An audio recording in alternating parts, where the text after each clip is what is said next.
focused. And next is about the subject we are going to discuss in, again next was the most dynamic subject.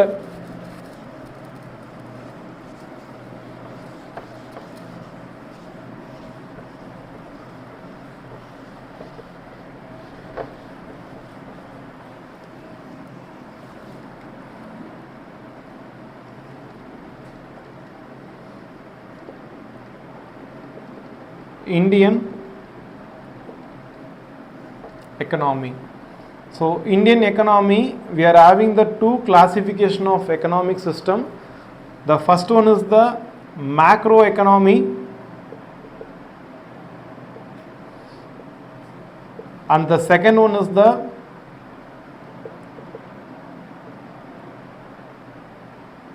microeconomy.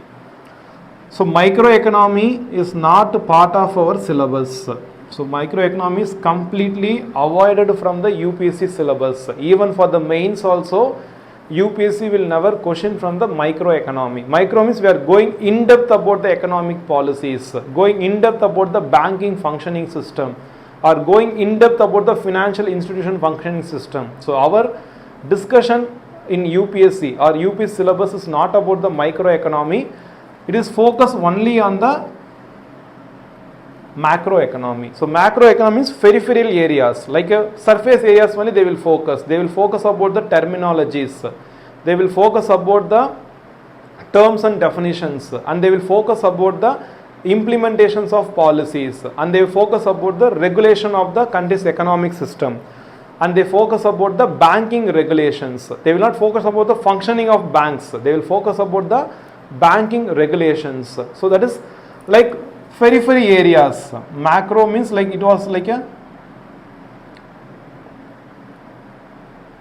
so periphery areas, outer areas, they will focus largely. They will not focus in depth about the economics policies. And most important thing plays a role here also, like large number of questions will be current affairs oriented questions. So we don't have any separate current affairs and all. Subject current affairs will place a larger part in the questions. So why I am saying current affairs means we are having our country's banking system called RBI. Whatever the banks makes the decisions that will affect our country's economic systems. And RBI along with SBI, we want to always have a touch with the RBI and SBI. Because whatever they do, that will impact our population. So RBI is the most important financial institution controlling all the banking system. SBI is the largest financial creditor for the entire nations. So this is about thing. And please don't focus about the business news. Business news is not at all need for the UPSC exam preparation. Like a private companies, Tata company, Reliance company, Adani companies, or Ambani's other Reliance infrastructure, communication. So please don't focus on the private companies' business news. They will never ask questions about the private institutions. Their question will be focusing only on the government institutions. And we are having, of course, small finance bank. So whatever the things under the government control, like a cooperative banks. So these part we can spend the time to revise, but don't focus on the business news. There is no other use of focusing. No marks, no questions will be asked on the business news.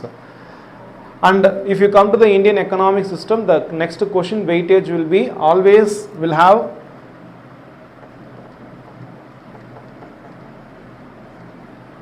11 to 12 questions can be asked from the Indian economic system along with the current affairs. Sometimes they will ask about the terms, like we are having the monetary functioning commissions, we are having the GST council. So sometimes they can focus on functioning of GST council, or sometimes they will ask a question about the GST council, the recent meeting also.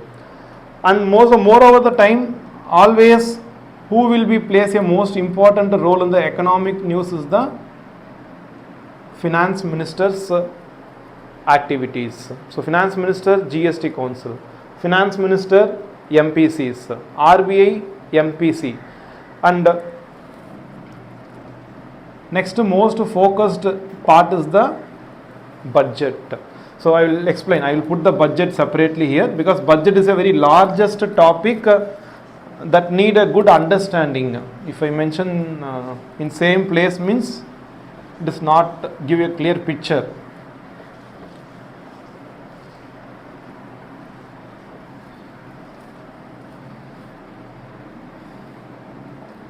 So economic survey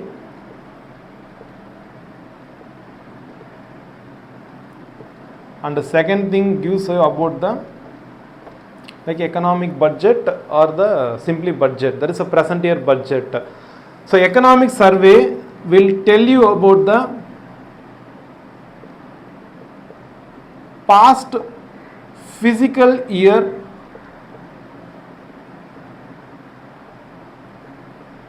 development. So how we developed in the particular sector.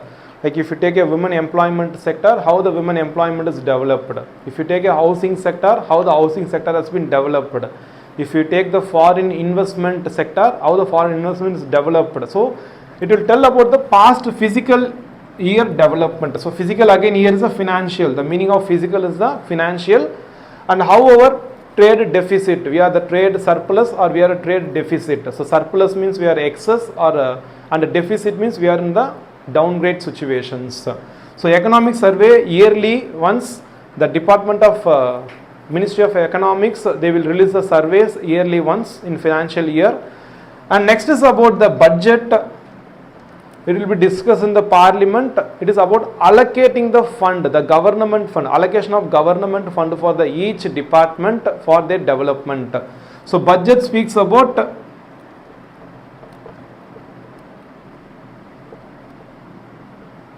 present finance, there is a physical year for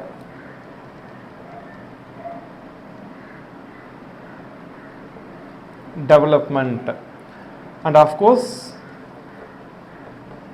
allocation of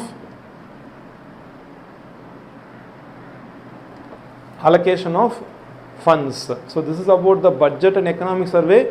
It is the most vast thing happens in the economics. All the country they will practice this one.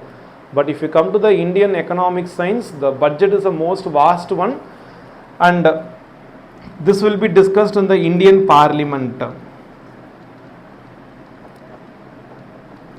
Why again I am telling Indian Parliament means India is a democratic country, and whatever the fund, that is the money we are using, and whose money is that? All the things are people's money. So when we are using the people's money for developmental purpose also, we want to get the permission from people. And how we are getting permission from the people means it is through the parliament. And who is in the parliament? Students, the MLAs and MPs we are elected. Like state government means MLAs will be in the legislative assembly, and the central government means MP, member of parliament, will be in the parliament complex. So we want to get the permissions from MLAs and MPs, and we want to spend that fund. So how that is possible means, because MLAs, MPs are what? They are representatives. India is having a parliamentary representative government. So that is called money bill. So whatever the money you want to take it from the consolidated fund of India, you want to get permission from the parliament. Then only you can spend it for the development of the country. So this is about the economic survey and budget, what is how the happening, and we are having so many terms in budget also. Revenue expenditure, revenue receipts, income, like a capital expenditure and capital receipts. We are having so many terms. We will discuss one by one in our same. There is a relevant subject topic about the budget terminologies. And weightage I already said. Questions we can expect around some 10 questions. And the last part of the subject here is again one of the most dynamic subject which was added into the thing.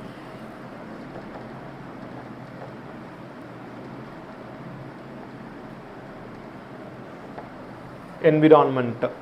So environment subject was added into the UPSC syllabus. See, we are having environment very way back also, but when that is got a very so much of boost up or gain means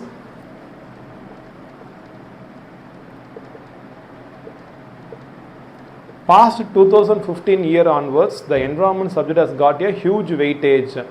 And what is the important event happened in 2015 is the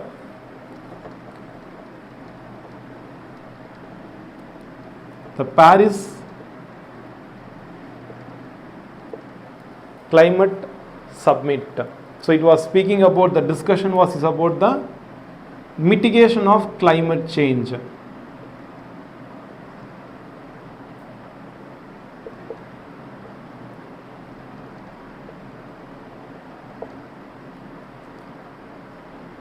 Mitigation of climate change, it is a topic they are discussing in Paris Climate Summit 2015. And obviously we all people know nowadays we are destroying the environment and we are destroying the earth in a great sense. And one thing we want to understand, if we destroy the earth or environment, means what the earth will do, they will destroy us. That's a simple give and take policies. Because we destroy the nature will destroy us. That is the example we can see today.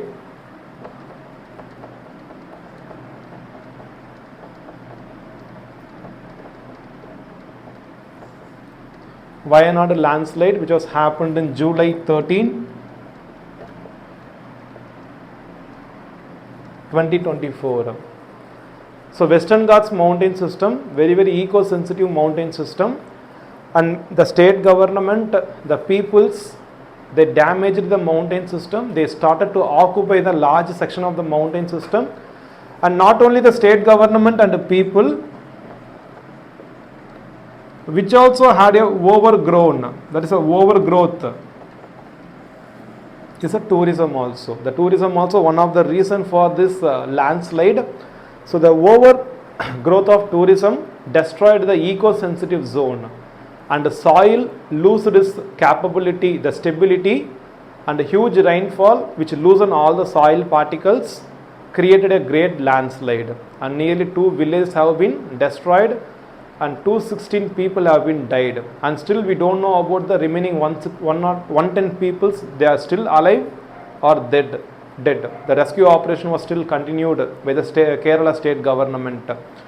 And not only Kerala as an example, students, if you see July 30 and July 31st, 3 states have experienced a landslide. So one is the Kerala state in Wayanad district, and second is the Himachal Pradesh in Manali district and Shimla district, and the third one is the West Bengal in the Darjeeling and Kimolong district. So 3 the eco-sensitive, very important states like Kerala, Himachal Pradesh and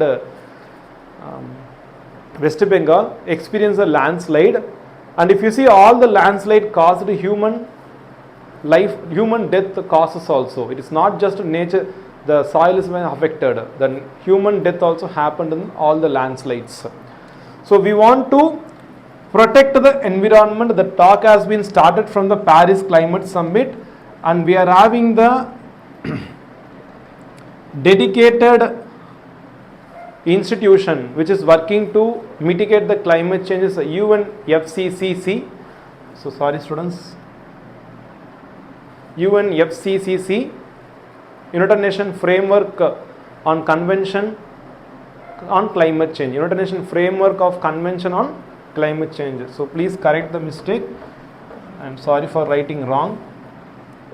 UNFCCC, United Nations Framework Convention on Climate Change, and we are having the dedicated Indian institution working on the climate change mitigation also. There is an intergovernmental panel on climate change. There is an Indian government climate change institution working, and we are having so much of vast area about the climate change speaking. We have discussed everything in the environmental from the 2015 also. The question where is getting increased, and moreover nowadays we are getting in the environment is about 8 to 10 questions. So approximately if you see, the division of subject is very average, 10 questions or 12 questions or 13 questions or 11 questions. So it was very clearly specified there, and the weightage was clearly mentioned there. We want to focus on all the subject. And we are having, in preliminary, we are having the two papers. One is the general studies paper and second is the CSAT paper, civil service aptitude test. So general studies, we have completed our discussions and we are going for the discussion of paper 2, that is a CSAT, civil service aptitude test. And if you see civil service aptitude test, it is a qualifying paper. They will correct the paper. If you get a qualifying mark, they will go for the evaluation of GS papers. So next we will go for the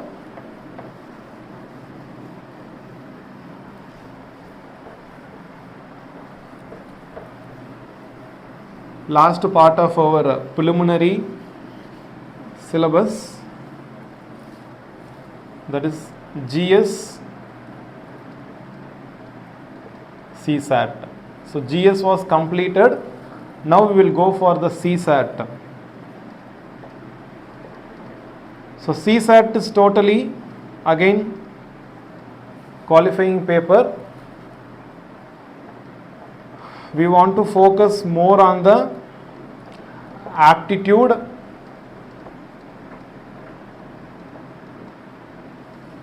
reasoning, analytical thinking,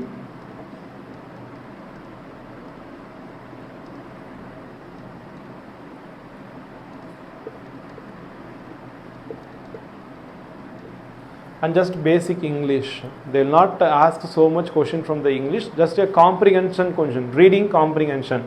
So rather than English, the good thing to mention, that is a reading comprehension.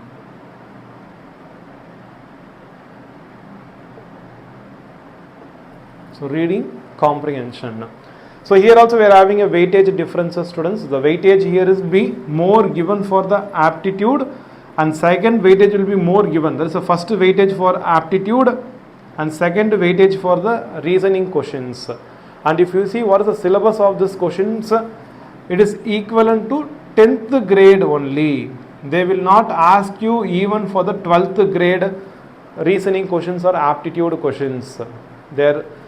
The question confinement area in the CSAT will be 10th grade. So aptitude also like a percentage questions or ratio questions and the speed questions. So the questions will be very, very basic, will not be having more mathematicals like a trigonometry or a differential calculus or integral calculus. So questions are very basic about the LCM, about the HCM. So the focus area is LCM, HCF, time, speed, distance,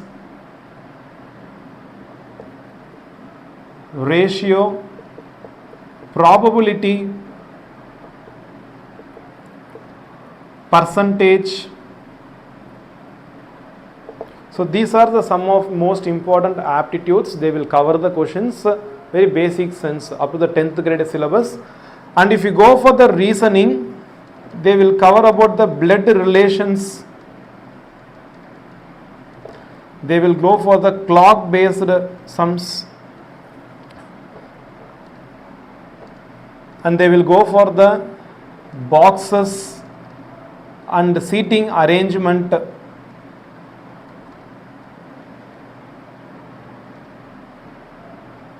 So seating arrangement. So like this of the reasoning questions they will be asking you. The weightage is first and second, and of course the reading comprehension will be reading the passage and answering the relevant questions they asked below that passage. And most of the time those reading comprehension question also will be focused on current affairs based questions.